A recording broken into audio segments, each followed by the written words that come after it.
Some viewers may find this disturbing. Viewer discretion is advised.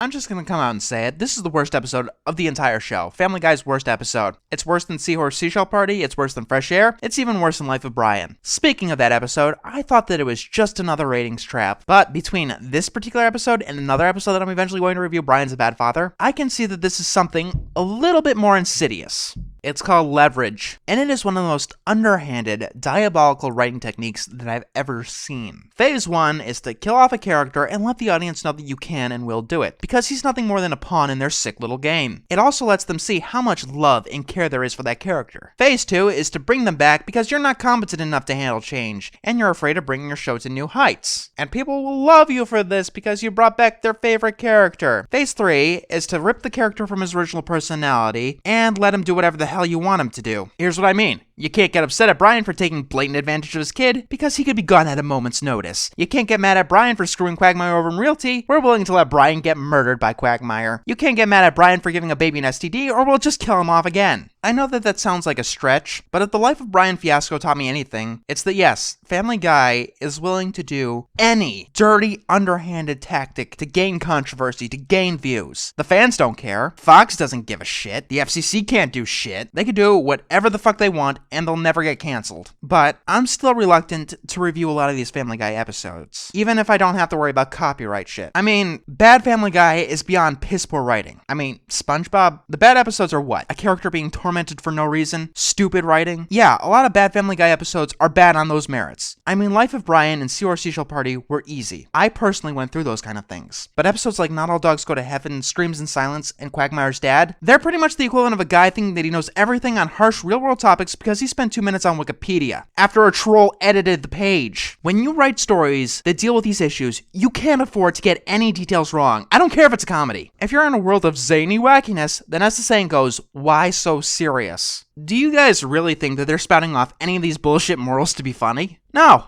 they're not. They're trying to be serious. Not that Family Guy seems to have the ability to be funny anymore either, but whatever. That brings us to today's episode. Herpe the Love Sore. Just the title lets you know that it's going to be a fun-filled romp with 22 minutes of stellar comedy. Before we begin, the episode isn't Ren Seeks Help Bad by any means, but I'm going to warn you that this episode is particularly disgusting on pretty much every level. It's disgusting because they actually show herpes, even a live-action photograph of it. It's disgusting that the characters do these kind of things to each other. But most of all, it's disgusting that someone thought this scenario would be funny. Hey, it's the Splinter all grown up. This episode starts with the family watching a television so they can immediately show a cutaway gag because Family Guy is not able to tell a story that goes on for 22 minutes. They have to fill at least half of it with cutaways and dad noises. It's actually gotten to the point where it actually surprised me when I saw a new Family Guy episode that did not start with a cutaway gag to a television show just to burn time. Try it. Go through a bunch of episodes, watch the first 2 minutes, and see how many of them start with the family watching television just so they can immediately go to a stupid gag. Sorry about that. The cutaway gags are just really starting to piss me off. Especially Quagmire's mom, which, no joke, has a cutaway gag that has a still image, just a still image, for like 30 seconds. Anyway, when the episode actually decides to start, Peter gets some of Quagmire's mail. He decides whether or not to open it, and what I'm gonna call excuses for jokes. You know those moments when there are repetitive shit happening and it goes on forever with nothing actually happening? What I see here is the writers directly telling me that they should have put a joke in there, but they were too lazy to do so. That is literally all I can see in these instances. Sorry, we should have put a joke here. Maybe next time. It's like the writer put in a placeholder, hoping the next guy would fill it in. But there is no next guy, so it just goes to air. We have a beating up Meg joke, and then a punishing Stewie for using a gag that's long since worn his welcome. Can I have more of the latter, please? Unfortunately, instead of that, we get more obvious jokes. You know, hearing a fragment of REO Speedwagon in the Splendid Source worked because we weren't expecting it. Here, what other song do you think they're gonna cut to, besides Whip It? Also, racism. Since this racism is forced, I mean, Peter had to drive to fucking Virginia to force in this joke, I'll just talk about something else. Why does Cleveland still live in Virginia if his show is canceled? It tells me that they gave him his show just to get him off Family Guy, which is just not right. Do it to Brian, please. Oh, and as an added bonus of the TV gag earlier, we start Brian's plot by him watching an unfunny cutaway gag on TV. Notice Brian's expression. It is very important. This is pretty much the only way to view any modern Family Guy episode. An uninterested expression while holding a glass of alcohol. Now, out of sheer coincidence, and this is important that it's out of sheer coincidence, Stewie comes in and we see that the two main characters of that cutaway gag are becoming blood brothers. Stewie wants to be blood brothers with Brian, and Brian doesn't hesitate at all.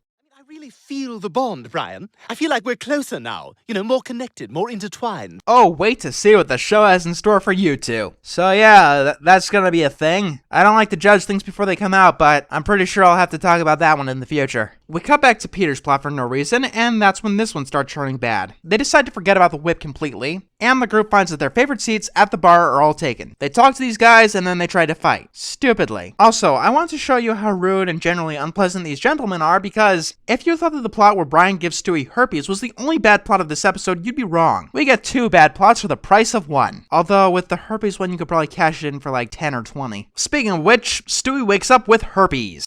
That's crazy. There's no way I gave you herpes. Really, Brian? There must be a way, because you already gave herpes to Chris. We'll get to that, but yeah, Brian is lying through his teeth. Not only that, he wanted to become blood brothers on a whim, and he knew that he could infect Stewie. Doing this would give Brian no personal gain. He has no motivation whatsoever. I can only assume that he wanted to do this specifically to hurt Stewie. What do we call creatures that are willing to hurt other creatures for no personal gain? Oh, that's right, evil! This is beyond being a hedonist. It's beyond being an asshole. He gave an infant a ruthless disease that would last the entirety of his life for the benefit of cutting his own hand. What did Brian gain out of this? On any level. The most tangential thing, please tell me. Does Brian like to see other people with herpes? Or does Brian just want everyone in the world to have herpes to make him feel less self-conscious for having herpes? Yeah, speaking of that, Brian has got a lot of herpes. I'm so glad that Family Guy's animation is crap. If it wasn't, people wouldn't be surprised when I said it takes 6 months to animate this shit. You spent 6 months showing people herpes.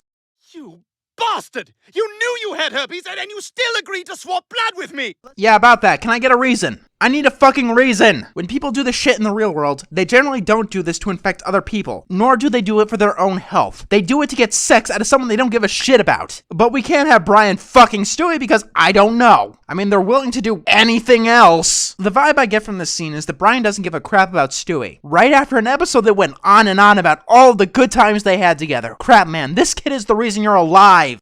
Relax, it's not that big a deal. Not that big a deal? It's a disgusting, unsightly, unsavory disease and it lasts for life! Yeah, but, isn't the worst thing about herpes just the stigma? How about the worst thing being that you fucked up someone's life? You think that might be one of those little things? Normally, giving a baby herpes, this is the kind of shit that's reserved for your cutaways for a reason. Number 1, they don't make sense logically. Number 2, they don't need to be set up. And number 3, they can be forgotten about right after. Yes, ladies and gentlemen, Family Guy has sunken so low that they are now making plots out of cutaway gags. What if it wasn't called herpes? Like what if it was called Boppo? Huh? Oh, I got a little Boppo. Oh, that's cute. Ah, I want Boppo. My uncle was in the army and he got genital Boppo from a Saigon whore and... Yeah, that totally fixed your fuck up. He's not trying to cheer up Stewie, by the way. He's trying to cover his own herpes-encrusted ass. You should be ashamed of yourself. He isn't, he never was, and he never will be. Also, cutaway gag where everyone has herpes because, okay, I think the writers are under the impression that having an STD is funny. Like, how do you even come up with this plot? No, seriously, you'd get better ideas out of random word generators. I mean, STDs, they're not funny. I don't think I need to mention that, but apparently I do. All they really are It's a disgusting, unsightly, unsavory disease and it lasts for life! Oh my god, I just realized it. I've cracked the code. After pissing people off for half a decade, Family Guy decided to start begging for death, making episodes like Fresh Air, Herpe the Love Story, and God knows what else they're gonna make. Unfortunately, Family Guy is trapped in a torrential purgatory, where no matter how hard they beg for death, death won't come. And the more they beg for death, the more people turn against it, the more they hate it, and the more Family Guy desires for death. I'd say it's time to grant Family Guy some mercy, but I guess it's not my call, now is it? Anyway, back to Peter's plot, which is more structured, but not funny in any kind of way. I can see are the spider veins of alcoholics wearing shorts. Ah, yes, because that was comedy gold when used in Fresh Air a couple of episodes ago. Your viewers aren't stupid. They do not have the memory of a goldfish. They're smarter than that. They remember what you did, and they didn't laugh the first time. As you can tell, the guys are bummed that those other guys stole their seats. And then they do what they always do when they're down in the dumps, or sad, or happy, or fucking breathing. Yeah, you know why Family Guy can't do serious stories? It's because the cutaways keep breaking up the pace. The formula of the show actively prevents the show from tackling any subject in a serious way, even less major topics. They cannot do anything seriously because when you start getting invested in the drama, boom, we gotta show you something stupid that has nothing to do with anything! As bad as the episode Brian and Stewie was, the writers were smart enough to drop the fucking cutaway jokes! At daycare, Stewie's preschool teacher notices that he has herpes. It goes to a cutaway, and then we're back to the other plot. Glenn Quagmire is seen as a coward by his peers. I'll do what he tells me to do. I was in the military for 30 years back when that meant something. I don't deal with gay people.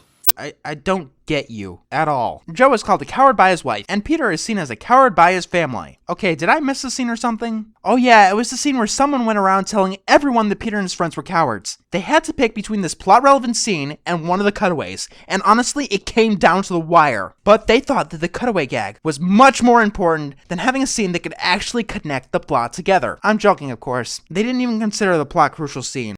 Everybody heard about what happened over at the Clam and how those guys made you their bitch. Not good enough. If that's the case, everyone should know that Brian has herpes by now. We now return to Bryan Cranston sneezes. Thank you. They're bitter because they're not good enough to win awards. Finally, we hear that Chris has herpes. I think this bears repeating. Look at how badly written this is. The only reason that Stewie wanted to become blood brothers is because he saw it on a movie that was randomly playing at just the right time for him to walk into the room. Why did Chris want to do it? I can only assume that Brian plays the movie waiting for people to come by to become blood brothers specifically to give people herpes. Beyond the stupid logic that's playing on, Brian knew that he gave herpes to someone, and then he gave it to another person in the exact same way. I mean, if he was doing this to get laid, he'd still be a piece of shit, but at least there would be a fucking reason. You can't just pull a concept out of your ass and have it happen. Unless you're a dying Fox show, I guess. Back to the Peter plot. Everyone calls him a coward, so now he's a coward. Because that's totally how it works. Lois convinces him to go down there and take the booth back. They all get together and have another pointless cutaway. And then we transition to Brian trying to spread more herpes around because he's a piece of canine shit. Is this out of character? No. After he magically came back to life, he could do whatever the fuck he wants. I mean, this new Brian, this revived Brian, he's a selfish prick and only ever thinks about himself. That's who Brian Griffin is, and now that's who he will always be. Stewie and Chris come in and rightfully out Brian as having herpes. Damn it, you guys, her dad's really rich. If I had any respect for you guys, what the hell is the point of this episode? Making Brian look as terrible as possible? Why? Making a character of the main cast being an antagonist always has the risk of turning bad, because this is important. No matter what, we still need to be able to like this character after the episode is over. This is true no matter what kind of show you're telling, unless they are the permanent antagonist, and Brian is not the permanent antagonist. If he was, you couldn't have him spout these bullshit ideologies. But at this point, Brian could save the fucking planet and I'd still hate him. Peter and his friends try to get their booth back. Oh my god. Did you see that? Guys, take a photograph. Get the reporters down here now. They actually transitioned to another scene without a cutaway gag. I can't tell if this was just an oversight, if they just forgot to put a cutaway in there, but at that one particular moment, they weren't actively trying to murder the art of storytelling. Quagmire comes in. Oh yeah, he decided that he wasn't going to fight them. I didn't mention that because it had little impact on the plot. I'd say that this fight scene is well choreographed if it wasn't for the people just blankly staring at it. Did the whole bar have a collective stroke? They might have been able to put more detail into this if they weren't focusing on putting all of their detail into the herpes. Peter starts to open a can of spinach. Hey, it's just like the dad noises and virtually every other joke Family Guy has been telling lately. You know, this scene in each and every Family Guy episode where they do this mundane task in every minute detail. Once again, here's what I hear from the writers. We feel that we should have put a bunch of jokes here, but we were too lazy to think of one. It always just wastes a minute of screen time. I swear, if you took away all the cutaways and all the excuses for jokes, these episodes wouldn't even clock in at 11 minutes. Why are we even bothering with these idiots? We're shipping out to Afghanistan tomorrow. You guys are soldiers? It's our third tour of duty. And here it comes. Remember when I said that Family Guy likes to fuck up the most serious of topics? These guys who have been assholes throughout the whole episode get appraisal by everyone. They get a holiday declared for them by the mayor. And Peter and his friends are berated for fighting them all because they're soldiers. Just because they're soldiers. That is literally the only reason they get all this stuff. Why am I willing to tackle this and not something else? Well, for once, Family Guy has tackled an issue so poorly, so tactless, so disrespectful that almost anything I say about it won't be misconstrued. Let's start out with the obvious. It's not funny. Not in the slightest. Nothing about this episode is funny. Nothing about any of the Family Guy episodes that I've reviewed are funny. That's always tossed my way whenever I try to cut through the bullshit here, but it's not funny. And Satire is supposed to be funny. This was supposed to be satirical. I mean, that's what Family Guy is supposed to do, right? I mean, every time they tackle a serious issue and screw it up, it's satire, right? Just wait until I get to Screams of Silence. No, really. They've handed me the guillotine to this excuse on a silver platter with that particular episode. If Fresh Air is meant to be funny, Screams of Silence is meant to be funny. If Seashell Party is meant to be funny, Screams of Silence is meant to be funny. If this is meant to be funny, Screams of Silence is meant to be funny. But let's talk about the satire here. It's some of the most misdirected I've ever seen. What they're trying to satirize, I think, is the soldiers who do horrendous things and get away with it. Do you think that anyone condones their actions? On the base, at home, whatever. When people hear of soldiers going psycho, they're condemned beyond all belief. Even the biggest supporters of the military condemn them beyond all belief. If anything, because assholes like this make the military look bad. People who try to be assholes and use being in the military to get away with being assholes are still assholes. People will think that they're assholes. That doesn't change because they're in the military. It doesn't. You see, satire is hard because you need to completely and correctly understand an issue before you make fun of it. Family Guy doesn't. It's really tough to be funny with subjects like this. I'll admit it. But that's why you have to try your damnedest! When people celebrate the military, they're not celebrating assholes. And they're definitely not celebrating soldiers for the pure fact that they're soldiers. They're celebrating them because they risk their lives to protect our freedoms. Not because they're getting involved in bar fights. And no, at home, people don't look the other way when they do shit like this. I know I'm going on a bit here, but that's the main problem with Family Guy as a whole. It does not want to understand any of the issues that it wants to talk about. It takes time, effort, and research! Something that Family Guy doesn't want to spend time on doing. Oh, and this is just a nitpick, but Joe's a fucking police officer. I'm sure that someone broke a law somewhere. Let's just get back to the other plot. The live-action picture of herpes will disgust me less. Yeah, Stewie and Chris hacked into Brian's Facebook. Damn it, Stewie, why are you being so vindictive? I don't know, Brian, you pretend to be intelligent. Try to fucking think! Chris steals Brian's car, but Stewie isn't so easy to impress. Because, Brian, for the first time in my life, I realized I couldn't trust you. I couldn't trust my own best friend. First time? The fuck? I'm sorry, Stewie. You're right. I let you down. Oh, that is really sad. I am so sorry that you missed Stewie's Little League game after you promised to be there. Now can we talk about the fact that you gave a baby herpes? I guess I was just too embarrassed to admit I had herpes. Because that makes it okay. It was a rotten thing to do, and I promise I will never lie to you again.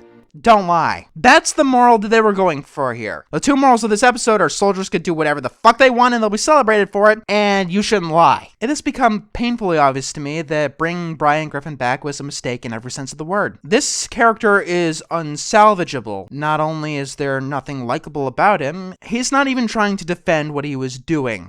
SpongeBob, you can't always expect my usual brand of stupidity. I like to mix it up.